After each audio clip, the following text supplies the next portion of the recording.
Welcome to Classic Value Investors and Microcap Explosions. This is Mariusz Skonieczny, and today I am talking with Omar Nokta. He's a managing director at Clarkson. Omar, thank you very much for joining me. Thank you, Mariusz. Glad to be here.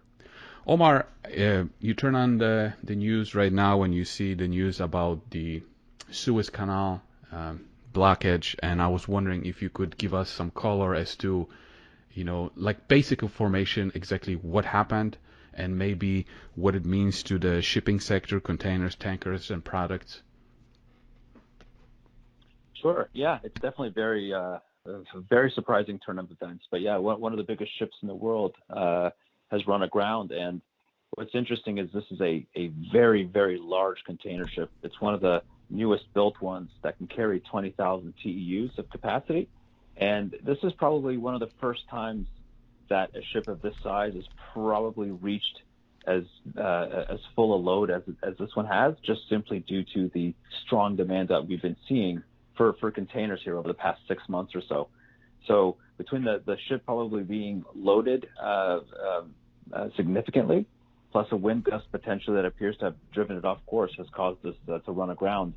And now the port authorities and the pilots that are involved in all the tugs are trying their best to dislodge it, and it seems that they're having some successes in being able to move the bow and the stern off the bottom, but they need high tide to stay relatively consistent in order to fully move it. And it sounds, from what we're seeing in the press reports, that it's just taking a lot longer than expected.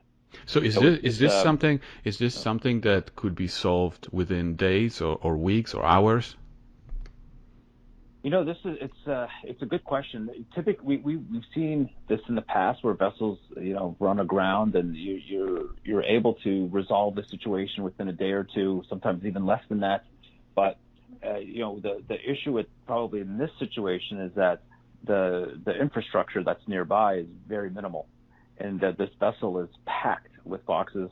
So if they're unable to successfully do this with just tugs pulling and pushing, they may, need to go the path of bringing on some self-unloading container barges or ships next to it to maybe remove some of the boxes to ease up the weight.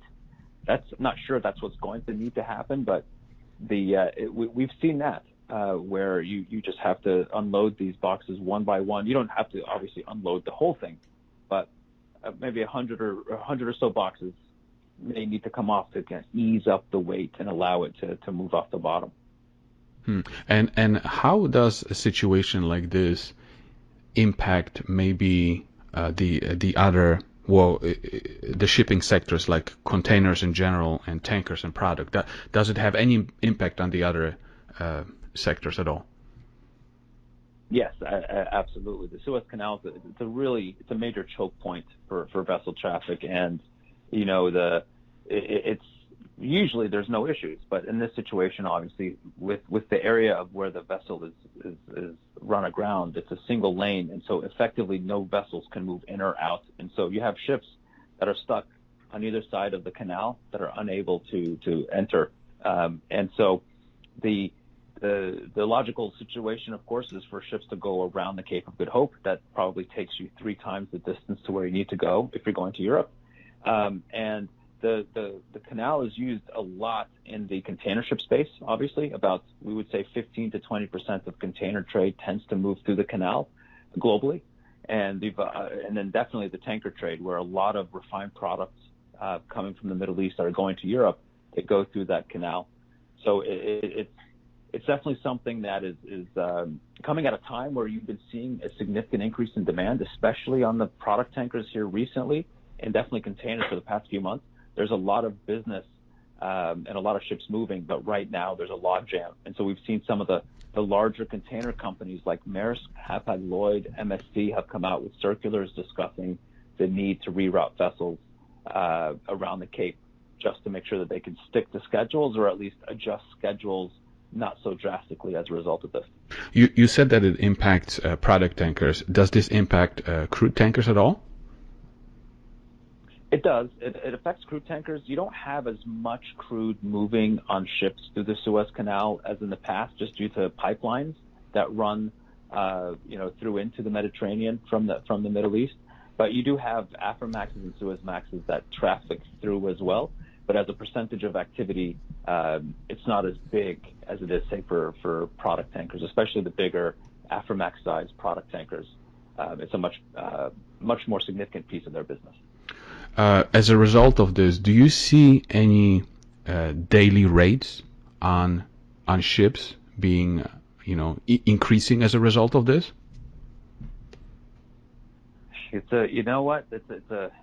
We're starting to see.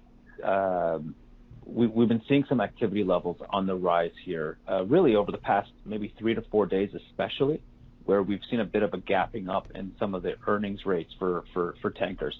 And containers has been just a nonstop upwards trend for the past several months.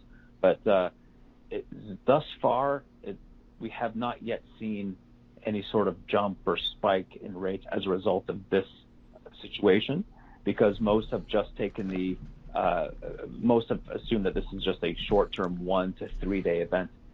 If we end the week here with it still having run aground, then you may see a bit of a panic as some charters look to just secure vessels that they need to before going into this weekend, and maybe we'll see rate pressure there, upwards pressure. But thus far, I would say we're not seeing it yet.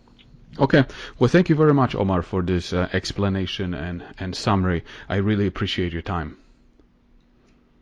My pleasure. Very happy to participate.